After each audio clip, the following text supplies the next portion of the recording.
గౌరవనీయులు శ్రీ కొప్పుల ఈశ్వర్ గారు.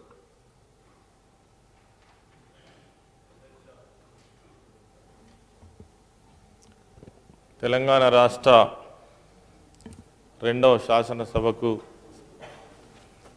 తమరు సభాధిపతిగా ఎన్నిక కావడం చాలా సంతోషాన్ని వ్యక్తం చేస్తూ తమరికి హృదయపూర్వకమైనటువంటి అభినందనలు తెలియజేస్తూ మీ యొక్క ఎన్నికకు పూర్తి స్థాయిలో సహకరించినటువంటి గౌరవ ముఖ్యమంత్రి గారికి, ప్రతిపక్ష నాయకులందరికీ కూడా కృతజ్ఞతలు తెలియజేస్తూ మీరు 40 సంవత్సరాల సుదీర్ఘ ప్రజా జీవితంలో అనేక ఘట్టాలను దాటుకుంటూ ఎన్నో విజయాలను సాధించుకుంటూ మొట్టమొదటిగా ఒక సొసైటీ అధ్యక్షులుగా ఎన్నికై ఆనాటి నుంచే రైతుల సమస్యల పట్ల వాటి యొక్క పరిష్కారం కోసం ప్రయత్నిస్తున్నటువంటి తరుణంలో తమరు మొట్టమొదటిసారిగా 1994 సంవత్సరంలో శాసనసభ్యులుగా ఎన్నికై వరుసగా 6 పర్యాయాలు శాసనసభ్యునిగా ఎన్నిక కావడంతో పాటు జిల్లా సొసైటీ అధ్యక్షులుగా, మరి తెలుగుదేశం ప్రభుత్వంలో మంత్రులుగా అనేక శాఖలు నిర్వహిస్తూ ప్రజలను వాళ్ళ యొక్క సమస్యలను పరిష్కారం లోపల ఒక గొప్ప పాత్ర పోషించినటువంటి అపూర్వమైనటువంటి అనుభవం కలిగినటువంటి మీరు ఈరోజు తెలంగాణ రాష్ట్రం ఏర్పడ్డ తర్వాత రెండవ శాసనసభకు మరి స్పీకర్గా ఎన్నిక కావడం చాలా సంతోషం. ఏనాడైతే మీరు తెలంగాణ రాష్ట్ర ఉద్యమం బ్రహ్మాండంగా జరుగుతున్నటువంటి పరిస్థితులలో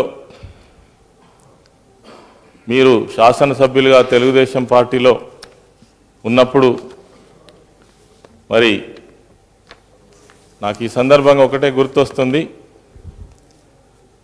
మీరు విద్యార్థి ఉద్యమంలో తెలంగాణ రాష్ట్ర ఏర్పాటు కోసం ఉద్యమించినటువంటి విషయాలను మీరు మర్చిపోలేదనే ఉద్దేశంతో ఆనాడు మీకున్నటువంటి శాసనసభ సభ్యత్వానికి, పార్టీ సభ్యత్వానికి రాజీనామా చేసి నేను ఆనాడు తెలంగాణ రాష్ట్రం కావాలని కోరుకున్నటువంటి వ్యక్తిని ఈరోజు తెలంగాణ సమాజం అంతా కూడా తెలంగాణ కోసం ఉద్యమిస్తుంటే నేను ఊరుకోవడం కరెక్ట్ కాదనేటువంటి భావంతో తమరు ఆ రోజు ఇంత గొప్ప నిర్ణయం తీసుకున్నారని భావిస్తూ ఉన్నాను.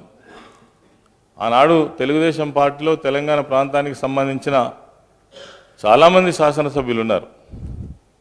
ఇట్లా మీలాగా ముందుకొచ్చి తమ పదవులకు మరి రాజీనామా చేసి త్యాగం చేసినటువంటి వాళ్ళు కూడా మనం చూడడం చాలా తక్కువ అరుదు అధ్యక్ష. అందుకే మీ ప్రజా జీవితం ఇంత గొప్పగా ఉండడానికి మీ పట్టుదల కానీ, మీకున్నటువంటి కమిట్మెంట్ కానీ మరి దీన్ని బట్టి అర్థమవుతుంది అధ్యక్ష.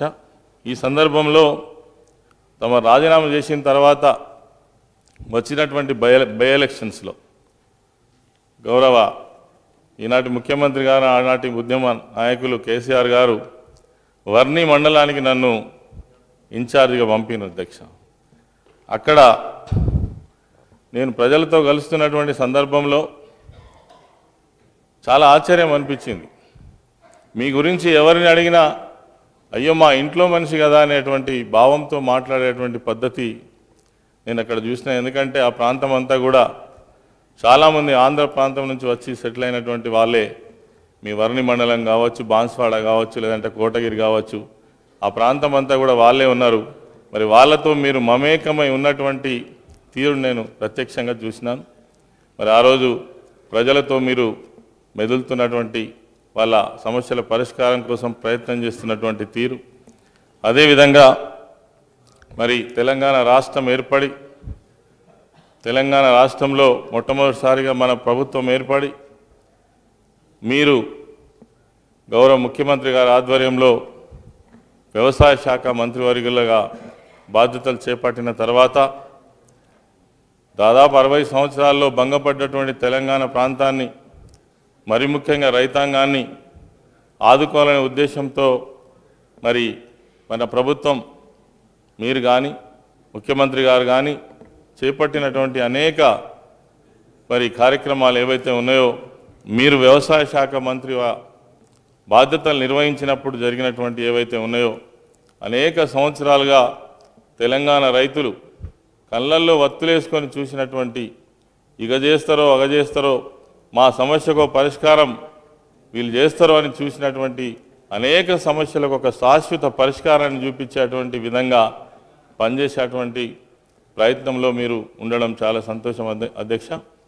మరి ఈరోజు మళ్ళీ తిరిగి మీరే ఒక అత్యున్నతమైనటువంటి రాజ్యాంగ పరిరక్షణలో భాగమైనటువంటి స్పీకర్ పదవిని అవరోధించడం ఏదైతే ఉందో చాలా సంతోషంగా ఉంది.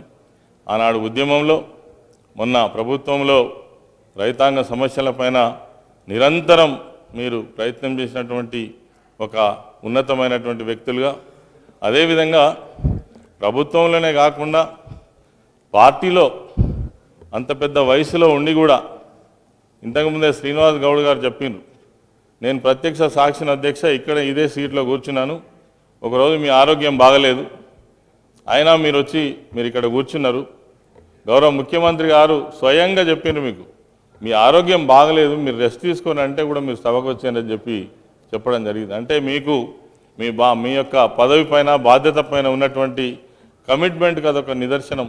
ఆ రోజు మీ ఆరోగ్యం బాగలేకపోయినా అన్ని కిలోమీటర్ల దూరం ట్రాక్టర్ నడుపుకుంటూ రావడం అనేటువంటిది ఒక ఉద్యమ స్ఫూర్తికి కూడా అది మనం ఒక తార్కాణంగా భావించవచ్చని చెప్పేసి సందర్భంగా తమరికి తెలియజేస్తూ, మరి మీకున్నటువంటి సంపూర్ణమైనటువంటి అనుభవం ఏదైతే ఉందో తప్పనిసరిగా ఇంతకుముందే మాట్లాడినటువంటి చాలామంది మిత్రులు మరి మీ నుండి నేర్చుకోవాల్సినటువంటి, మీ అనుభవంలో తీసుకోవాల్సినటువంటి అవి ప్రజానికానికి తప్పకుండా అలవర్చాల్సినటువంటి అవసరం ఉందని సందర్భంగా నేను మనవి చేస్తూ, మరి తమరు ఈ యొక్క ఉన్నతమైనటువంటి స్థానానికి ఎన్నిక కావడం మరి ఎంతో సంతోషాన్ని వ్యక్తం చేస్తూ నేను ముగిస్తున్నాను అధ్యక్ష.